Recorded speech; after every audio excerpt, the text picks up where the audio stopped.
You know that phrase, it just takes time to build good friendships? We hear it all the time, and it's true. But I want to ask, what kind of time are we talking about? Because the idea that we simply don't have time to make new meaningful connections anymore, when we say, we just don't have the time, or life is busy, maybe we're not just naming a personal problem. Maybe we're confessing a collective loss, one we haven't dared to voice yet, because nobody ever speaks about friendship. And maybe it's time that we did, so that we can grieve what we don't have, grieve the loss, and then do life differently.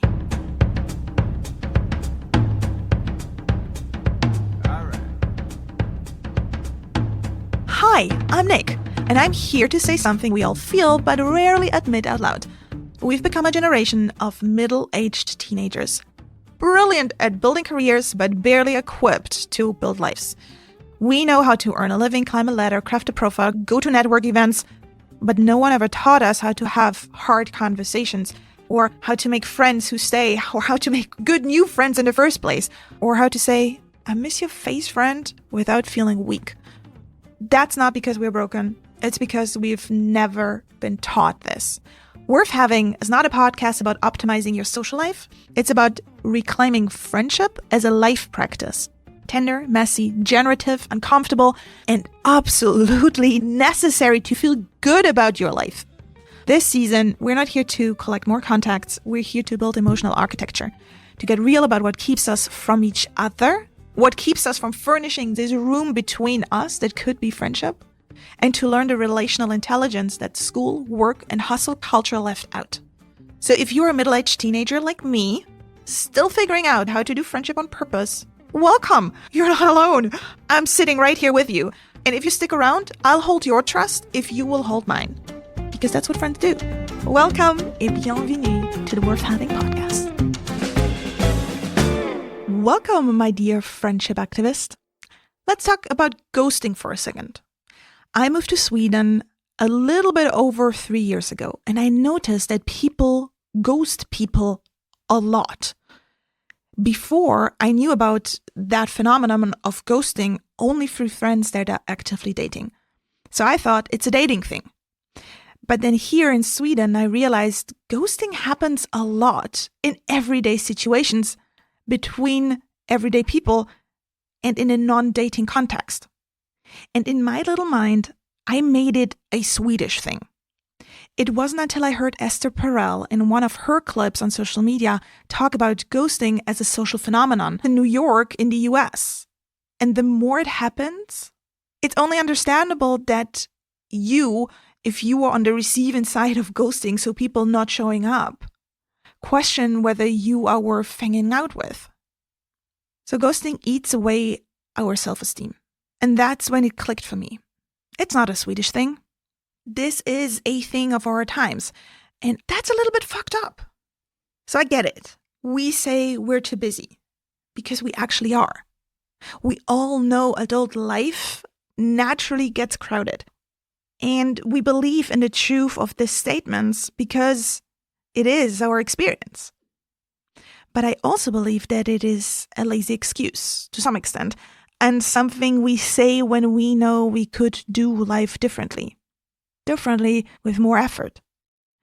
So today I want to talk about the role time takes in our friendships, the time it takes to build friendship, and the times we do not take to maintain our friendships.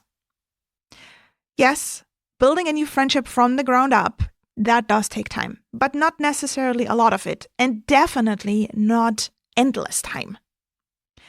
The time curve for deep emotional resonant connections can actually be shortened if both people are available, attuned, and open. And if one is willing to make the awkward start. Be the weirdo that breaks away from the protocol of polite, socially accepted conversations. You gotta have that bravery. That's what makes some friendships feel like they've always existed.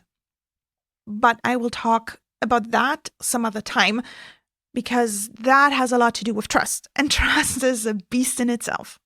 So all I need to say right now is being brave to be weird, being brave to be cringe is a topic in itself. And even though that already feels hard, it's still easy compared to what I actually want to talk to you about today. And that would be the harder part of maintaining friendship, because that also costs time. Maintaining the status of being a really good friend takes having margin. And fun fact, at this point, to have margin or to have time is translated into German as Spielraum haben.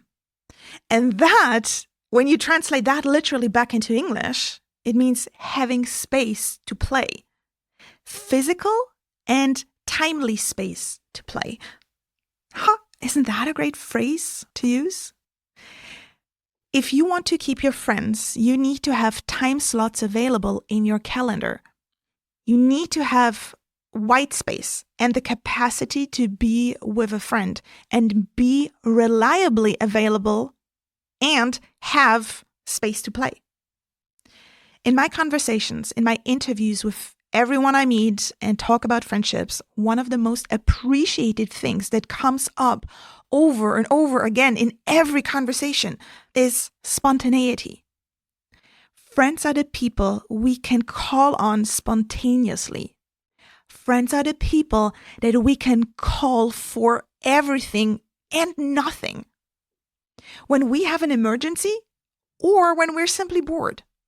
Friends are the people who do not get annoyed when we show up without an appointment. Spontaneity is the room we make, but do we actually have this room? Because the thing that nobody taught us, the thing that nobody ever says out loud, the thing that nobody ever thinks about is spontaneity. That means you have to have some space in your calendar left unspoken for. We all need to have blank spaces where nothing else is planned. And I don't feel like anybody these days can tolerate that. That Spielraum, that room to play, it's the first thing modern adult life takes away from us. And it's not just that we're busy, it's because we're busy for a reason that we're sold on, a quote-unquote promise that we're given and that we all believe. But who's making that promise? And the promise is that if we give up our evenings now, our time will be our own later. It's the belief that time is money, and we are just a few good ideas away from buying back our lives. And what I'm talking about in particular is the very promising, very alluring idea that we should all create passive income. I believe that this story, it's a hustle fantasy. And this fantasy is quietly eating away the parts of life that make life worth living, one hustled evening at a time. So let's be honest, for many of us, especially in cultures shaped by American capitalism, and Europe is definitely American neo-capitalist, even though we like to sneer at their extremism, we also like to copy some convenient ideas like this one, the tale of passive income. I'm not calling this a tale because I can't be done. Yeah, of course, it's feasible.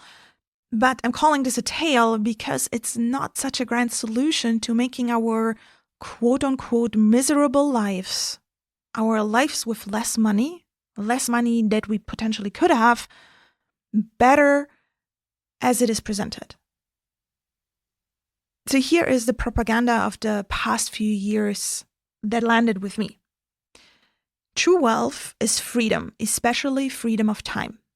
Time freedom, so to say. And trading your time, trading your lifetime, working for someone else is you selling out. And so therefore, it's shameful. It's the propaganda that the only real freedom comes from building passive income, being your own boss and escaping the rat race. Build one cute little product on Canva, sell it on Etsy, and see the money come trickling in while you're sleeping. And I get it. There is a truth there.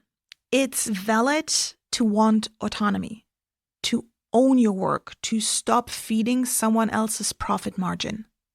In their economic system, I'm speaking of the US.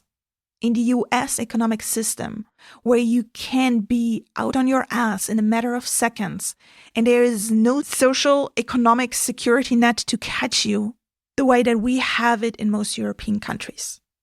So here, us Europeans, like the idea of passive income because why not?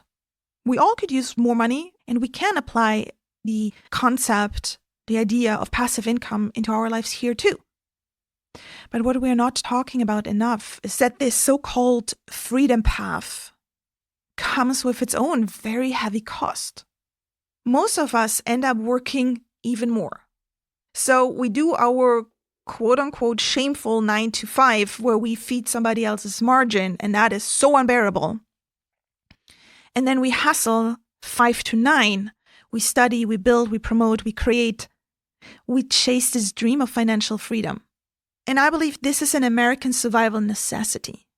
In the hours we used to have Spielraum, time to play, time we spend playing with people that we care about. But do we really need that in the European context? Because here's the irony.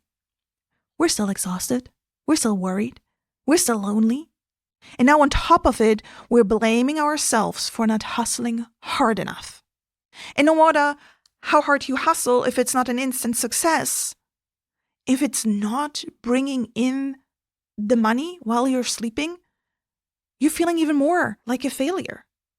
You didn't achieve what is apparently so easy to do. Quite frankly, I've been there, I've done that. I had my Etsy shop. I did that on the side. It's never just one product. It's one product that you need to create that cannot be alone in your shop, because then it will never get found. It needs to have other, very SEO-friendly, similar items that you also need to create. And all of this needs to be promoted. It needs to be written. It needs to be posted. It needs to be, some promoted on social media. So you learn about reels and whatnot. You have a 9 to 5.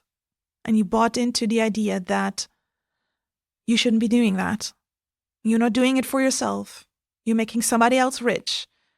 And then you hustle 5 to 9 and you stress yourself and you feel like crap and you haven't had any time with your friends, the people that would help you co-regulate and feel good about your life.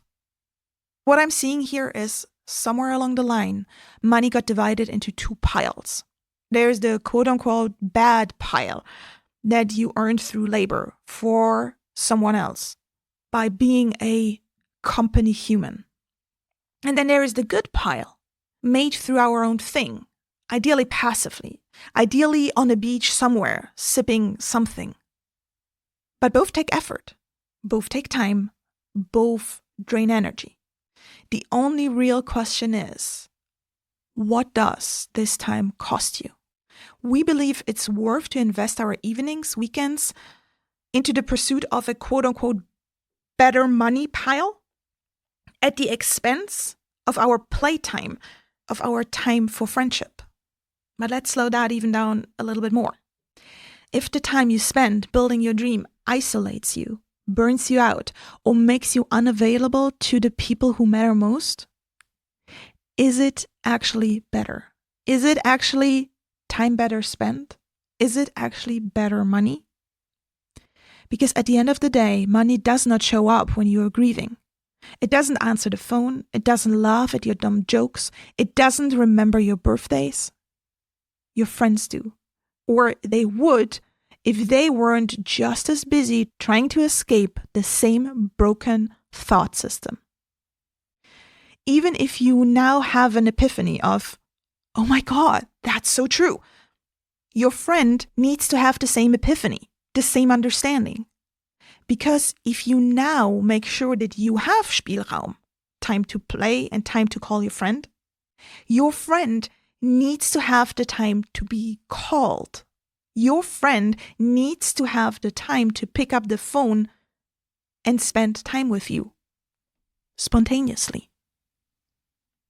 So I believe there is a truth that no passive income guru will tell us. And it's as simple as work is work. And most of the time, it's going to be hard. It's going to be tiring, and it's going to be full of moments where you'd rather be doing anything else. Work, kind of by nature, is full of moments that suck. And I know about this because I have been an entrepreneur with a business that I loved. I loved doing what I'm doing, the effect that I'm having on people, but I still ran myself into burnout. It doesn't matter whether you're building your empire or clocking into somebody else's. It's still labor. The difference that makes a real difference isn't in who you're working for. It is in what you're working toward. Rutger Bregman just wrote an entire book called Moral Ambition, and how smart people should find causes they're willing to put in the sucky time that work is most of the times, and where it's useful, where it's serving something higher, where you can stand behind a cause and say, this is meaningful. This is purposeful. This is worth spending sucky time for. And there's a passage in Rutger Bregman's Moral Ambition that asks the right question. Do you want to be the richest person in the room? The most powerful? Or do you want to be truly wealthy, fulfilled, connected, alive in the presence of people you care about? Because Elon Musk has money, Donald Trump has power, but that's not what moral ambition is. Real wealth, the kind that actually fills you up, that makes you feel like, this is the life I'm supposed to live. This is where I can make a difference. That isn't a life built on dominance. It's built on contribution, on cooperation, and on depth of connection. Doing the right thing beyond your own purse. And you will feel exhausted either way. So be exhausted for something that restores the world. Be tired with other people, not because of other people. A part of work, even that work that Bregman is talking about in Moral Ambition, will always suck. And some people at work will also suck. But if we understand how to be friends, yes, even friends at work, all of it will suck a little bit less. So let me leave you with this. And spoiler alert, I'm trying to be poetic here. Let's see how that goes. Friendship is not just something that you have. It's something that you keep. And keeping it means both people have to have time. Not just to respond, but also to initiate. Even though we have established friendships, we need to initiate the contact, the seeing each other, the remembering together. We need to initiate the grieving together and the laughing together. And friendship is not just to show up when there is a crisis, but also, and maybe most importantly, because everybody keeps saying this, everybody keeps bringing up spontaneity in my interviews on friendship. It's about saying, hey, I've got a free hour. Do you want to sit in the sun together and talk about nothing? In the end, a friendship is a shared agreement to hold time for one another. If you often feel lonely, if your friends ghost you or rarely respond, how about you pause and ask yourself, have I left space recently? Have I signaled I have time to play, to be called? And have I signaled that I would say yes? Not just once in a season, but reliably. Because friendship is not availability on demand. It's having that mutual margin. It's a shared act of leaving space just in case the other calls. And yes, it is space kept open at the risk that your friends won't have time, and you, God forbid, might end up experiencing a moment of boredom. That's a radical act in a culture that tells you to monetize every moment, to resist believing and feeling guilty about not being about money all the time. And if you're that kind of person, then congratulations. I would call you a regenerative friendship radical. There seems to be not many of you. So maybe it's time to stop asking, how can I earn more freedom? And start asking, what does freedom look like when it includes my friends? Is it still freedom if I don't have any friends to share this freedom with? Because let's say you finally get there. You followed successfully the passive income path and you have created a whole catalog of things that trickle in money over time. So you're financially, professionally independent, but nobody else is. Or they are too, but all of you didn't keep the friendship alive. And so for each one of you, no one has anyone left to call. And in that case, what did you really earn? Okay, oulala, that was a rant. Let me collect myself and breathe here for a second. To close this off, what I'm trying to say is you don't have to stop working. You don't have to quit your job. You don't have to burn your business or swear off ambition. But maybe, just maybe, you could have a little more time open for those who love you and for those you love. For the ones you haven't yet met, but who will someday call, not because of a crisis, but because they had the time and they knew that you had it too. They knew it was okay to call you. Because what hurts most about being ghosted isn't just the silence. It's the sense that no one had room for us. So let's not become the ones who do that without even realizing it. And if this made you think of someone, this episode, maybe text them, like right now. Ask if they have time this week. And if they don't ask why. Just tell them that you had space and you feel like the best way to fill it would be with their presence. And if not today, then maybe sometime really, really soon. Just open the door. That's how the work begins. And honestly, I believe, it's all about me. That's how the world might begin to heal. So if this resonated with you, be a good friend and share it. I personally am not great at marketing. I'm great at thinking about friendship and purposefully ranting and accidentally crying and swearing into the microphone. So if I have been a good friend to you today, I'd appreciate your help in becoming found by the ones who need to hear this.